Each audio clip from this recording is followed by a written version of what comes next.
E aí galera, suave, aqui é a Cal e no vídeo de hoje nós vamos falar sobre o caso do Bison Dale, um ex-jogador da NBA.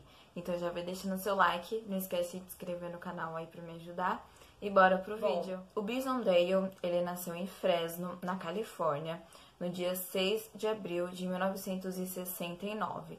Ele foi um jogador de basquete profissional e a posição que ele jogava era a posição de pivô. Ele se inscreveu no draft da NBA e ele foi selecionado na 10ª posição pelo Orlando Magic no draft de 1991. Na NBA, ele jogou pelo time do Orlando Magic, Denver Nuggets, Los Angeles Clippers, Chicago Bulls e também o Detroit Pistons. E ele foi campeão com os Bulls na temporada de 1996-97. Bom, o Dale, ele aparentava não ter tanto interesse assim no basquete. Na verdade, eu acho que, o basquete pra ele era realmente o trabalho dele. Não, acho que ele não fazia por amor, igual muitos jogadores da NBA fazem. Acho que ele fazia mais pela grana mesmo, pelo cash.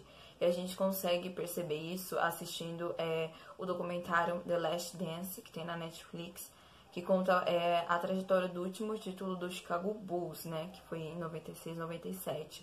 E a gente percebe que o Michael Jordan se irritava com isso, né, por ele não ter tanto interesse assim no basquete. Durante a cerimônia de premiação do título de 1996-97, a que acontece após o jogo, a gente percebe que o Bison Dale tá, avoado, ele nem tá comemorando tanto assim o título. Ele tá ao lado do Michael Jordan, enquanto, o Jordan tá, mó feliz. E ele tá, lá, não queria estar aqui, sabe? Então a gente já começa a perceber que, ele não se interessava tanto assim por basquete, por ganhar títulos e nada disso. Pra ele, era só o trabalho dele e ele tava lá pela grana. Bom, o Dale, ele fechou um contrato de 5 anos com o Detroit Pistons por 35 milhões de dólares. A gente tá falando dos anos 90, anos 2000. E naquela época, 35 milhões de dólares era muita grana. Mas, mesmo sendo muita grana, ele decidiu abrir mão desse contrato após 2 anos para seguir o seu sonho. Porque o sonho dele era viajar ao mundo. Ele queria conhecer o mundo e jogando na NBA não seria possível. Então ele abriu mão do dinheiro e foi viver o seu sonho. Ele se aposentou, aos 30 anos das quadras. Ele não jogaria mais basquete. Bom, o Bison Dale, ele não teve um núcleo familiar tão bom assim.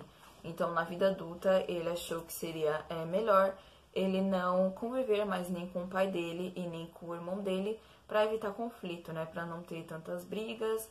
Então, ele decidiu se afastar, o que, na minha opinião, ele fez certo, porque ele quis evitar brigar mais ainda com a família dele. Após 2 anos da sua aposentadoria, o Dale, ele realizou seu maior sonho, que era aprender a velejar, e com isso ele comprou um barco que ele nomeou de Hakuna Matata. Tem esse errinho aí que é proposital.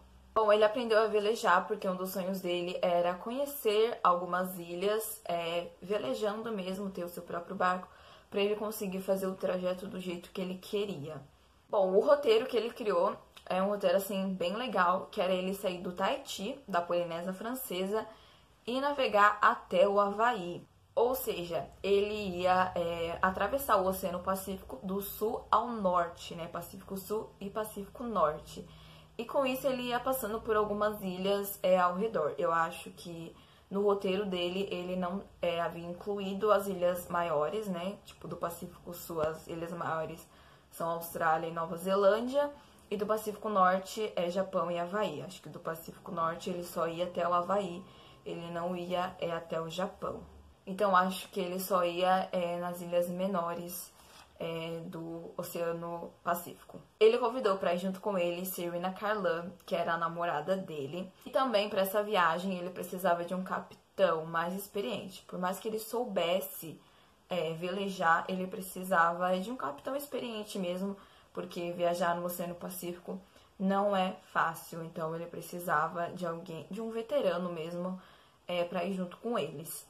Então, para essa viagem, ele chamou um capitão francês. O nome do capitão era Bertrand Saldo e ele ficaria responsável pelas rotas durante a viagem. Bom, quando eles já estavam prontos no Tahiti, que o barco ia sair de lá, ou seja, eles pegaram um voo dos Estados Unidos até o Tahiti, eles já estavam prontos, já estavam todos lindos lá, prontinhos para irem.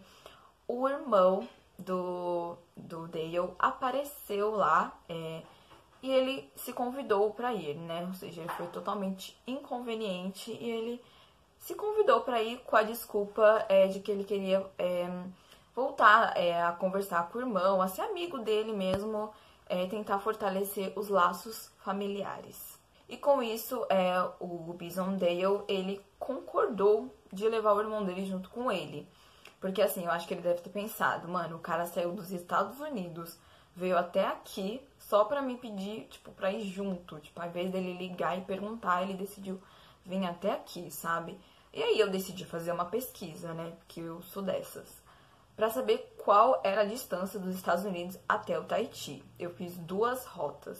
Uma delas é saindo de Nova York, do JFK, né, do Aeroporto Internacional de Nova York, e dá mais ou menos umas 30 horas de voo com 2 paradas, ou seja, 2 escalas.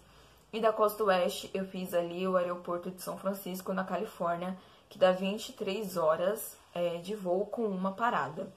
Ou seja, o cara, tipo, foi dos Estados Unidos, né, até o Tahiti, só pra encontrar o irmão e, tipo, falar, tipo, aí, posso viajar com você? Tipo, ao invés de perguntar antes, ou então, tipo, de ligar, né, mas sei lá. Bom, e não satisfeita, eu decidi também pesquisar o preço das passagens. Varia entre 800 a 1.000 dólares em baixa temporada e entre 1.000 a 1.500 dólares em alta temporada. No real fica entre 3 a 3.500 reais. Então, assim, não é absurdamente caro. Eu não sei naquela época, mas hoje, 2020, tá mais ou menos esse preço. Então, assim, não foi tão caro. Mas eu também não sei qual era a cotação de 2002. Enfim, no dia 6 de julho de 2002, os 4 tripulantes partiram do Tahiti com destino ao Havaí. Bom, durante os 2 primeiros dias, houveram 3 ligações via satélites feitas em celulares que estavam no barco. O Dale, ele falou com a sua família pela última vez no dia 8 de julho de 2002 e após isso não houve mais contatos. Desde esse dia, nenhum tripulante foi visto novamente, com exceção de Kevin, o irmão de Dale.